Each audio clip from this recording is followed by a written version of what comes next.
नमस्कार, बंजारा बीट्स में आपका स्वागत है। मैं हूं ज्योति प्रकाश खरे। आज हम आपको मिला रहे हैं बुंदेलखंड के ऐसे सीनियर सिटीजन से जो आरटीओ विभाग से रिटायर्ड हैं और जिन्होंने अपने पूरे जीवन बांसुरी को गले से लटका के रखा, बांसुरी को कभी छोड़ा ही नहीं, कामकाज के दौरान भी। चलिए मिलते हैं सीपी तिवारी जी से। नमस्कार तिवारी। नमस्ते। तिवारी जी, आप आरटीओ में भी रहे, तो आप ये बताइए, आप कहाँ के रहने वाले हैं? कहाँ से आपकी इस मीठी यात्रा, संगीत वाली यात्रा शुरू हुई?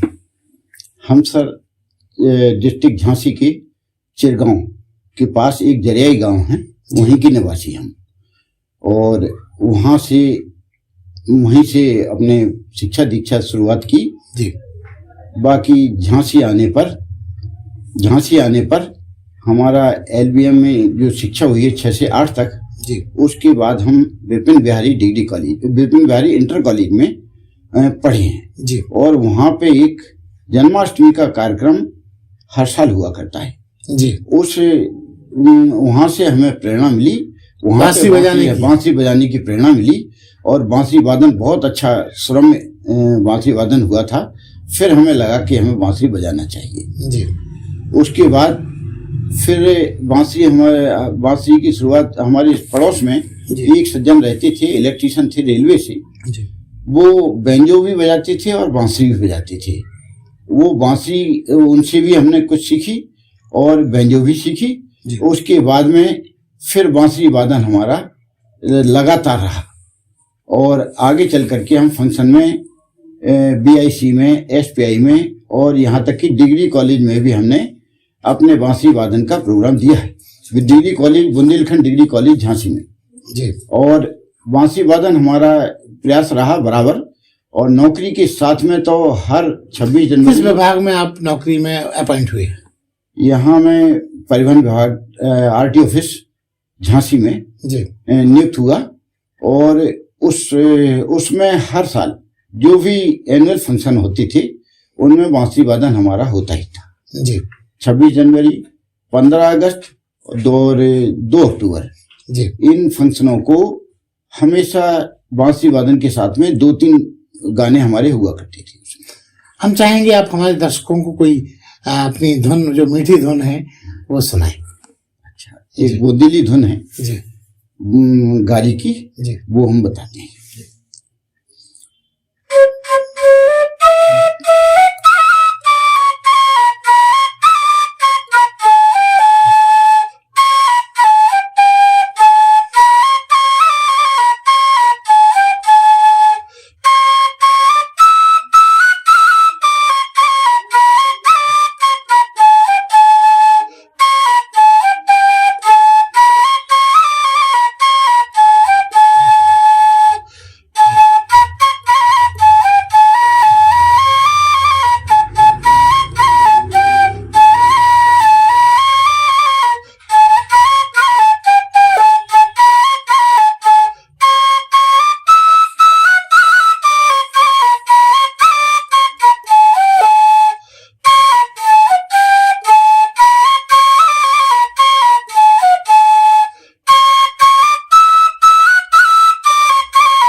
बहुत शानदार।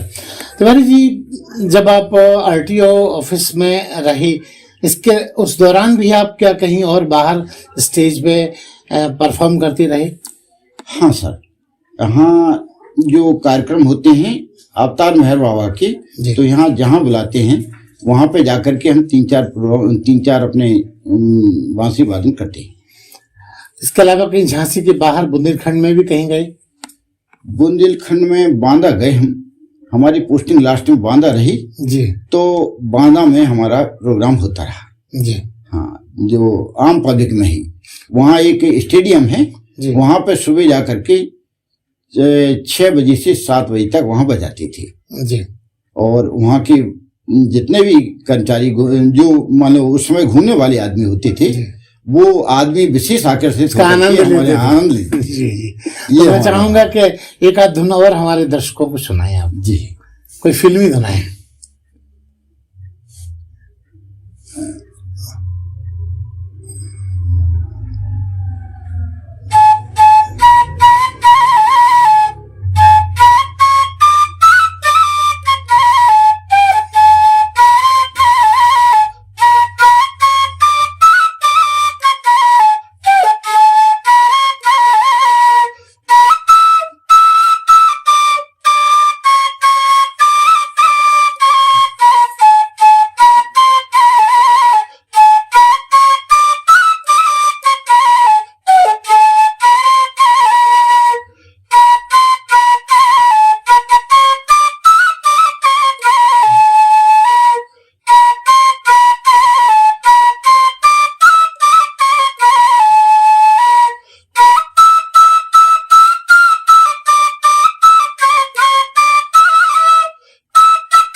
बहुत शानदार। तिवारी जी, आपने बांसुरी आपकी बचपन से ये ललक रही कि बजाना है और बजाया भी आपने, फिर आपने इस मुद्दे पे किसी को गुरु बनाया, किसी से दीक्षा ली? हाँ जी। जी। यहाँ पे हम यहाँ झांसी में पॉलिटेक्निक स्टेडियम में बजाते हैं मॉर्निंग में जाके। जी 1 घंटे कम से कम कार्यक्रम रहता है। जी आम तमाम लोग अपने इकट्ठे हो जाते हैं, देखते भी हैं, सुनते हैं। जी। तो उन्हीं में से किसी ने हमें बताया कि श्री पी.के. दीक्षित जी भी बांसुरी के बड़े शौकीन हैं और हारमोनिका के भी बड़े अच्छे डॉक्टर वादक प्रमोद हैं। दीक्षित। डॉक्टर प्रमोद दीक्षित जी। उनसे मिलने के बाद तो हमारा बिल्कुल इसमें 4 चांद लग गए हैं। जी उन्होंने अपना भी गाइडेंस दिया हमें जी। और साथ में मोहम्मद लतीफ जो नदिया के पार फिल्म में हाँ, उन्होंने अपना वो बांसुरी वादन बांसुरी किया। वादन किया है। जी उनको हमने गुरु बनाया जी। और उन्होंने हमें कम से कम 3-4 महीने तक जी। बराबर सीखे हम उनसे। अच्छा, और मतलब आपकी उनसे- बांसुरी में यौवन आया। हाँ, यौवन आया, यूं ही कहें। और सर्विस के दौरान तो समय कम मिलता था, लेकिन सर्विस के बाद काफी समय था हमारे पास। जी। तो अपने घर पर भी छत पे 1 आध घंटे तक हम 6 से 7 तक बराबर संगीत का प्रोग्राम ये बांसुरी वादन करते हैं। तिवारी जी, अब मुझे एक बात इसमें समझ आ रही है कि जब आप जॉब में थे, नौकरी में थे, तो वो भी एक अवरोध का हिस्सा होता है, क्योंकि नौकरी करना और फिर बांसुरी बजाना, ये कैसे आपने संतुलन बिठाया? इस संगीत में जिसकी रुचि होती है वो हर प्रकार से जितना भी समय मिलेगा उतना समय वो देगा ही। तो हमारे साथ भी यही था कि जैसे हमें कोई गीत आया और हमें लगा कि हमें बजाना है, बांसुरी हमारे साथ में होती थी।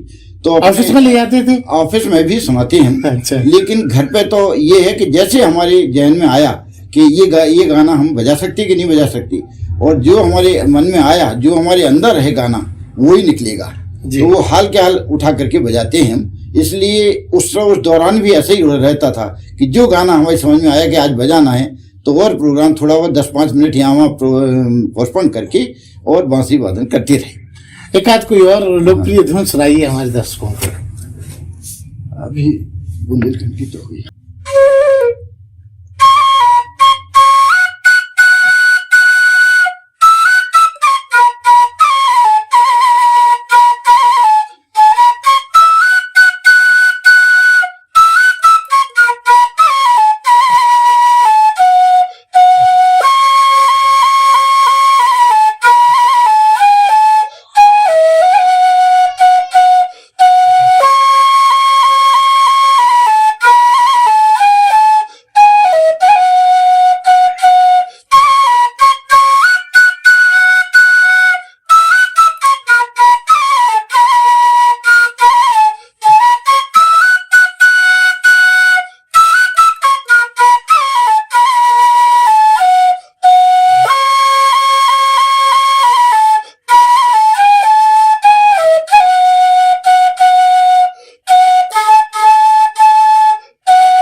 बहुत शानदार। ये तो रामायण की धुन है जो हम लव कुश कांड। जी जी जी।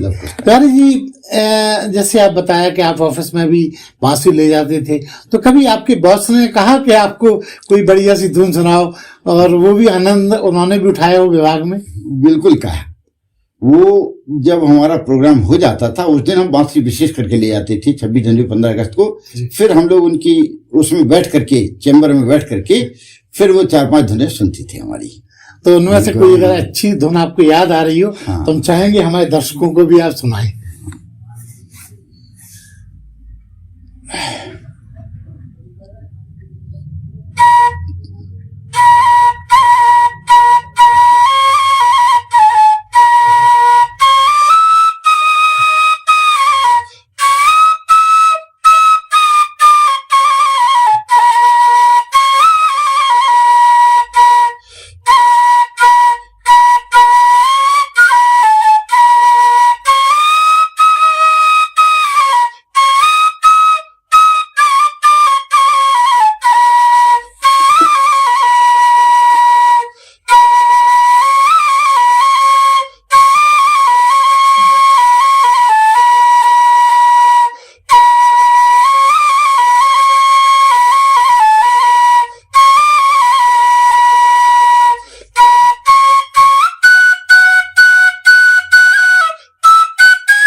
बहुत शानदार। प्यारी जी, अभी हाल में आप एक दुर्घटना के शिकार हुए, आपके पैर में बहुत चोट लगी, और उसी दौरान मैं आपका इंटरव्यू कर रहा हूँ। तो अस्पताल में आप 1 महीना के आसपास एडमिट रहे, तो वहाँ आपने अपना वक्त कैसे गुजारा? क्या बांसुरी ने आपको कुछ सहारा दिया वहाँ? हाँ सर, हम बांसुरी घर पर ही छोड़ गए थे जी। 2 दिन बाद हमारी नाती ने ये बांसुरी भेज दी कि ये बिना बांसुरी के रहते नहीं, रोजाना बजाते हैं। वहां पे जब गई तो हमने गाना बजाना शुरू किया वहां पे अस्पताल में ही। तो धीरे धीरे बजा रही थी कि ऐसा लगा कि कोई ऑब्जेक्शन ना करे, डिस्टर्ब ना हो कोई। लेकिन जब हम बजा रहे थे तो उसी दौरान वो अपने डॉक्टर साहब चेक करते हुए और राउंड लेकर के चलते हुए उन्होंने 2-4 गाने सुने हमारे। अच्छा। और इसके बाद आया, बोले आप तो बांसुरी बजाते हैं भाई। हमने कहा हाँ। तो बोले कम से कम हमारे घर तक पहुंचना चाहिए, ऊपर रहते हो इतनी लाउड बजाइए। तो फिर हमारा मन खुला और हमने जितने दिन रहे वहाँ बराबर बांसुरी वादन किया। उस दौरान जो भी आपने बजाया, मैं चाहूंगा हमारे दर्शकों को भी आप उस धुन का से लाभ पहुंचाए। कोई सुनाए कोई धुन।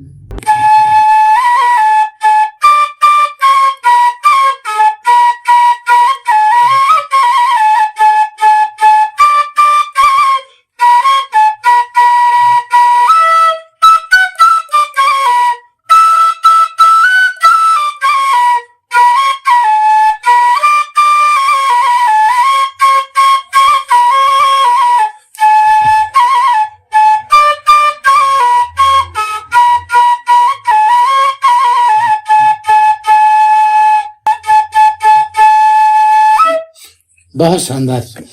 तिवारी जी, एक बड़ा दिलचस्प सवाल मेरे मन में आया। आप संगीत और बांसुरी से बरसों से जुड़े रहे, कहते हैं कि हम जो भी काम करते हैं हमारा कोई उत्तराधिकार जरूर होना चाहिए। तो क्या आपने इस विधा को आगे बढ़ाने के लिए कोई उत्तराधिकार बनाया है या ये सिर्फ आप तक ही सीमित है? नहीं, इसके लिए जो पॉलिटेक्निक की ITI पे ही रहते हैं जी, 2-3 साथी हैं हमारे जी, जिनको हमने प्रयास किया है, शुरुआत की है, और आगे चल के हमारी कोशिश ये है कि अपने नाती पंथी वगैरह जो हैं अभी जो बैठते हैं जी, तो उन लोगों को सिखा रहे हैं। हाँ, जैसे ताकि ये हारमोनियम है जी, हारमोनियम में वो लोग 2-3 गाने निकालते हैं।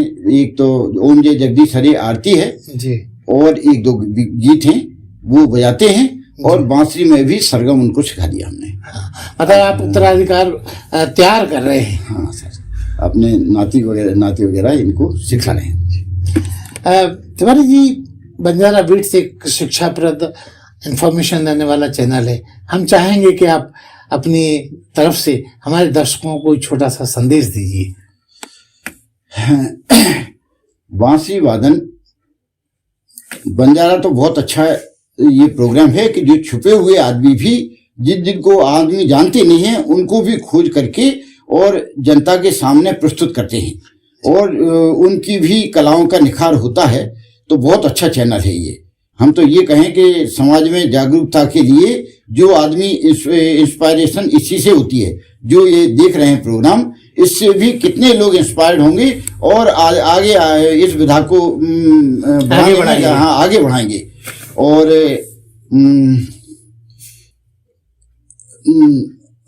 संगीत जो है ऐसी विधा है कि आप बोरियत नहीं हो सकते हैं। आप सोचें कि रिटायरमेंट के बाद खाली हो गए हैं, ये नहीं है।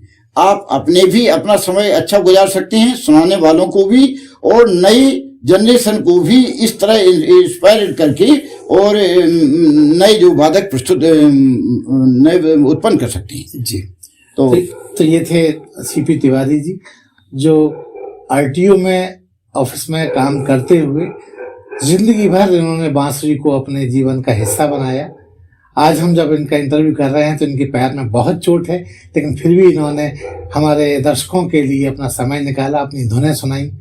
तिवारी जी, बंजारा बीट्स से बात करने के लिए बहुत बहुत धन्यवाद। धन्यवाद सर। इस चैनल को लाइक और सब्सक्राइब करना ना भूलें। देखते रहिए बंजारा बीट्स।